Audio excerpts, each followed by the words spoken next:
Everybody, I'm back, this time with a quick 10 card recap of some items that I've picked up over the last month of November. And starting up here with a guy I do collect, Billy Pierce, a really nice 1957 Topps Pierce and a Nearman 7.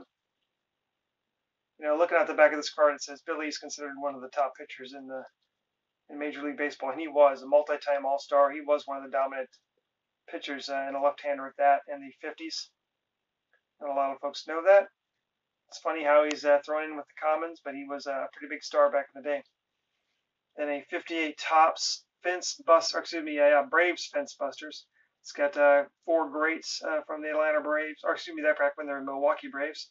So those great Milwaukee teams, you got Del Crandall, Eddie Matthews, Hank Aaron, Joe Adcock. This one is a 5. There's a kind of like a surface crease on the front. Otherwise, it would be a much better gray, but has excellent eye appeal. Then on here to the 61 Topps AL strikeout leaders. Like these leaders cards primarily because it's got a lot of good Hall of Famers on it. This has got 2 Hall of Famers I collect in both Jim Bunning and Early Wynn. Over here to the 62 Post Serial Willie McCovey. Really tough card. So these cards are printed on the back of Post Serial boxes. Some serials that were less popular, they obviously printed less of those cards, and this was the case with this Willie McCovey. So you could kind of consider it a short print. Very expensive in higher grades. I just wanted to have one in hand, one slab, so I purchased this as an authentic, and it is really beat up, coming from some kid's collection. Then over here, this Luis Aparicio All-Star, Sporting News All-Stars from 62. And staying with that 62 theme, a nice Joe Horlin rookie card in nice shape. I like to pick up these nice clean 62 Topps and Nearman 7s if I can get them, for $5 or $6, which is the case here. Another card I didn't pay a whole lot for, but I thought was a really clean copy of a vintage card was this Clay Dalrymple, solid catcher for several teams in the 60s, and a near mint to mint 8. And then a little bit more Hall of Fame action with a couple Phil Necros. The 73 Topps Phil Necro and an excellent 5.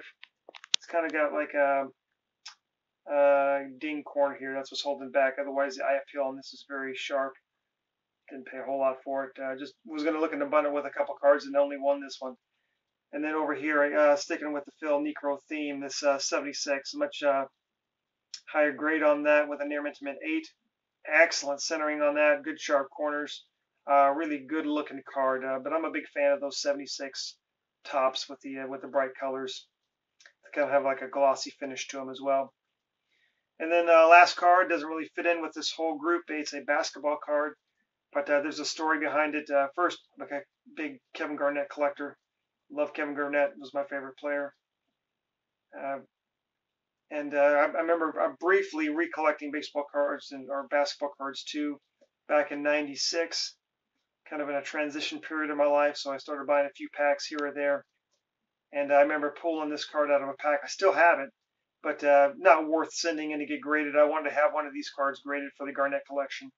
So I figured if I, pay $5 for this and a near mint to mint 8, I was pretty content with that, as opposed to sending mine in and paying $10 to have it come back in near mint to mint 8. So just wanted to get it slabbed, and it's a cool card. It's got the Kobe Bryant and the Jermaine O'Neal rookies in there.